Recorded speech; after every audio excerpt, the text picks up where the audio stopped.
Muito obrigada, Sr. Presidente. Cumprimentar mais uma vez o Sr. Presidente, os colegas, cumprimentar a Sra. Ministra e, naturalmente, agradecer também a disponibilidade para estar aqui hoje conosco no seguimento do requerimento apresentado pelo PST.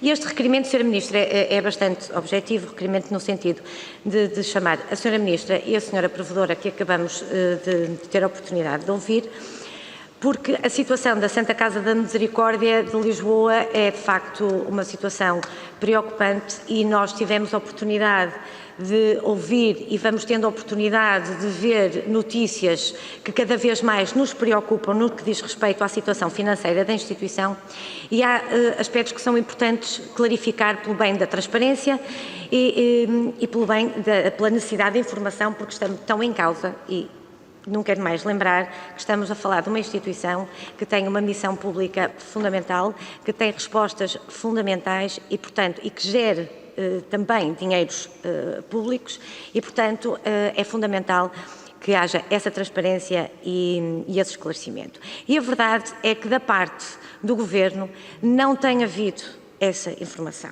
Já em abril, quando a Sra. Ministra cá veio, a pedido do Grupo Parlamentar do PST, a Sra. Ministra pouco explicou, tendo-se refugiado, permita-me que use a expressão, dizendo que estava a ser feita uma avaliação profunda às contas e essa foi a justificação que deu para 2 anos de contas por homologar.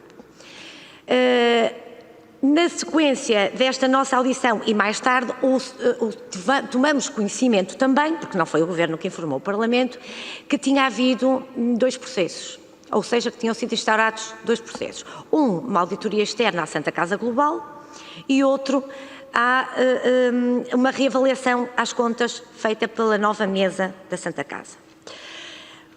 De imediato nós pedimos a informação ao Governo para explicar por que razão é que tinha sido feita essa avaliação profunda que a Sra. Ministra disse que estava o Governo a fazer, mas que afinal percebemos hoje que não era o Governo que a estava a fazer, e eu já explico porquê, que o Governo estava a fazer essa avaliação e queríamos perceber exatamente o que é que tinham encontrado que pudessem esclarecer o Parlamento e os portugueses que tinham encontrado que tivesse originado estes 2 procedimentos.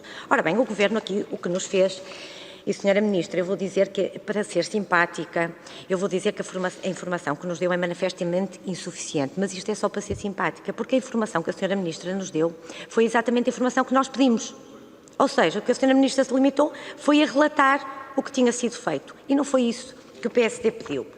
E é importante nós percebermos o que vai acontecer daqui para o futuro com a situação da Santa Casa, mas é importante perceber como é que nós chegamos até aqui.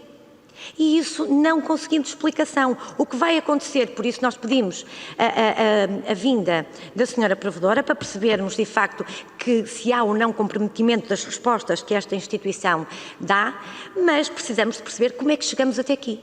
E nós, cada vez que vamos ouvindo entidades e vamos assistindo a relatos de determinadas situações, vamos percebendo que houve aqui, de facto, uma falha do Governo.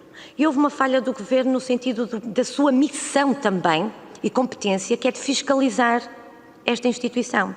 E desde logo, olha, dizer que a Sra. Provedora terminou a sua audição dizendo-nos que a grande maioria das situações que foram encontradas, a Sra. Ministra do Trabalho desconhecia.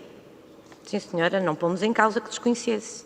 Agora, Sra. Ministra, eu pergunto-lhe, acha normal que um Governo que tenha tutela de uma instituição como esta, um Governo que tenha os poderes de fiscalizar esta instituição, que tenha a obrigação de homologar ou não as contas, esteja 2 anos sem fazer nada, não tome nenhuma decisão e deixe a instituição caminhar para situações cada vez mais gravosas em termos financeiros? Não nos parece normal, mas já agora gostaríamos de perceber por parte da Sra. Ministra, que explicação é que tem para dar a esta situação. Depois também disse-nos a Sra. Provedora que 1 mês após a tomada de posse apresentou à Sra. Ministra um relatório preliminar, que foi o tal relatório que deu origem a estes 2 processos, da avaliação externa e da reavaliação das contas. Portanto, 1 mês após tomar posse, a nova mesa fez um trabalho que o Governo não fez em 2 anos. E, portanto, esta também é uma conclusão que chegamos e, portanto, há que assumir as responsabilidades, Sra. Ministra, e dizer, efetivamente, Sr. Presidente, são 5 minutos, está quase a terminar. E, portanto, isto é fundamental que a Sra. Ministra explique. E depois há uma outra questão, Sra. Ministra, e mesmo para terminar. Nos Estatutos da Santa Casa da Misericórdia, refere que, no artigo 17, que há um Conselho de Auditoria, que tem vários membros. E dada a sua composição, não nos parece que o Governo não tivesse conhecimento, e eu pergunto se teve conhecimento, se houve alguma coisa que foi feita pelo Conselho de Auditoria e se o Governo esteve atento àquilo que foi feito pelo Conselho de Auditoria e que medidas é que tomou. Portanto, Sra. Ministra, são estes esclarecimentos que nós queremos ver prestados aqui hoje, de facto, a bem de uma instituição que é fundamental na missão de interesse público que prossegue. Muito obrigada.